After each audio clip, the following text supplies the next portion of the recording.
power outage right now. It's nearly midnight on a very stormy night, super high winds. I can't see nothing because I ain't got no power except my little headlamps on right now. But I've heard branches and everything else flying by the house, and it's pitch dark. So this is my storm that I'm dealing with right now. Super high winds and no power. Stop.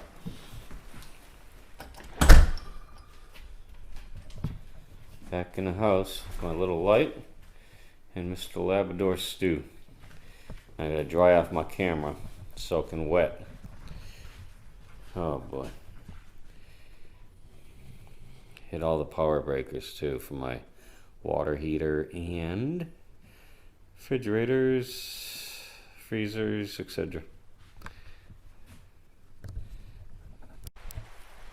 With Stu, early morning, I believe it's Wednesday, and we're picking up a lot of the branches from down my driveway, and the culvert is flooded a little bit, not a lot, passable.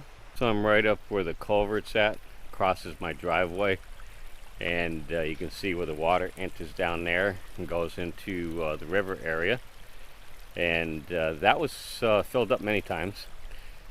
But I need to get my hoe and unclog that. It's like an 8 to 10 inch plastic culvert pipe that goes under the driveway here, and but I did it once by hand, and I got down in that water there and cleaned out as much as I could, and then the water started flowing through, but it also took my arm and shoulder inside the pipe and I couldn't get it out.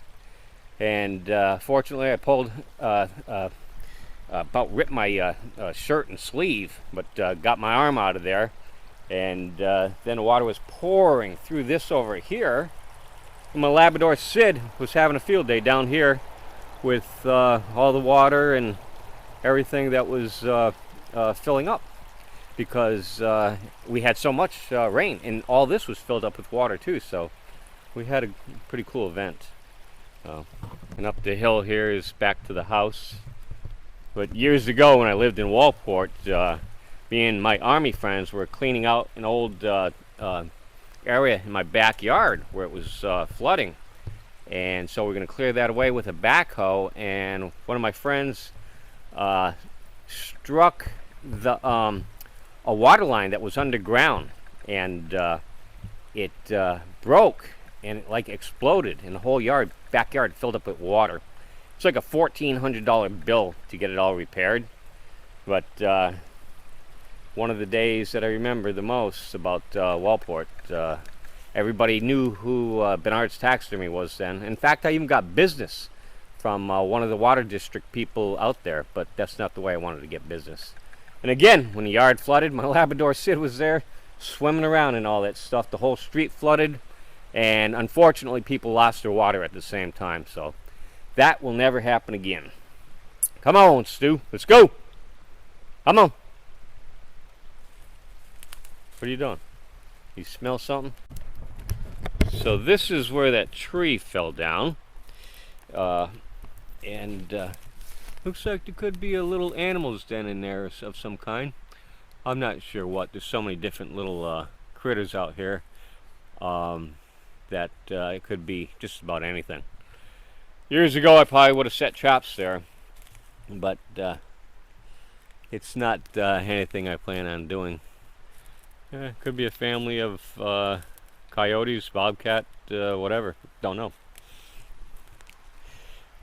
Come on, Stu, let's go.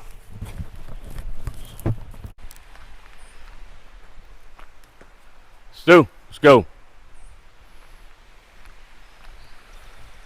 You can see the river right here. Water's fairly high.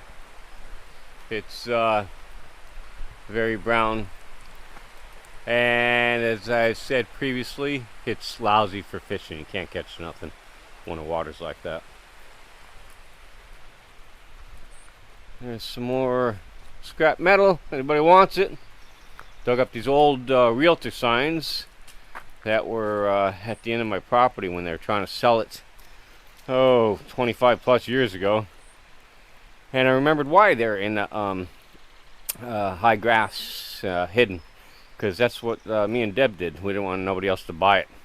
So we removed the signs and I tossed them off into the woods. And then they put up new signs and we bought it. There's my treadmill. And some paints, barbed wire, speakers, lawnmowers, all kinds of good stuff. Trash department's going to be here. Oh, I'll give them a call in about 10 days. Come on, Stu, let's go. It's a nice little art desk I used to do some of my sketches on. You can see the river water there as well. And it's fairly high. Stu, get out of there now. Get out of there. Up now. You can see how it has risen quite a bit. I used to film right in that area there, and that's where my fishing hole is at. So right here in these blackberries, it's filled with water. It's cresting up, and the shop's right here.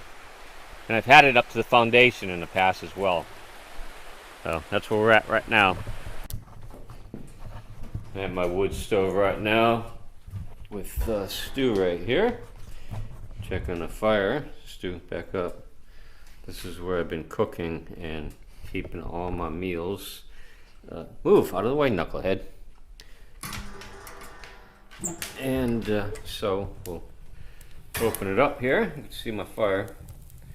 I don't use a lot of wood, just enough to keep the house warm and to cook meals on top. I can also put, and I will put, baked potatoes in there later on, wrapped up with tin foil.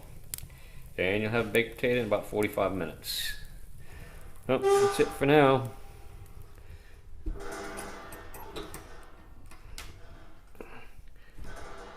About broke my frickin' hand today, early evening, falling halfway down the stairs, but I'm alright.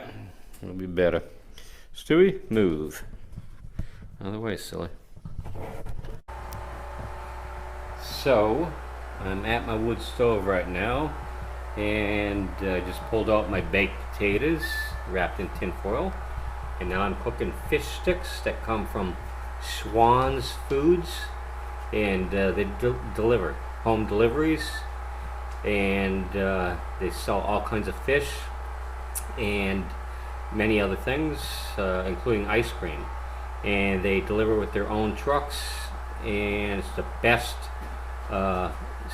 much better than grocery food. So just look it up, and you can hear my generator right now.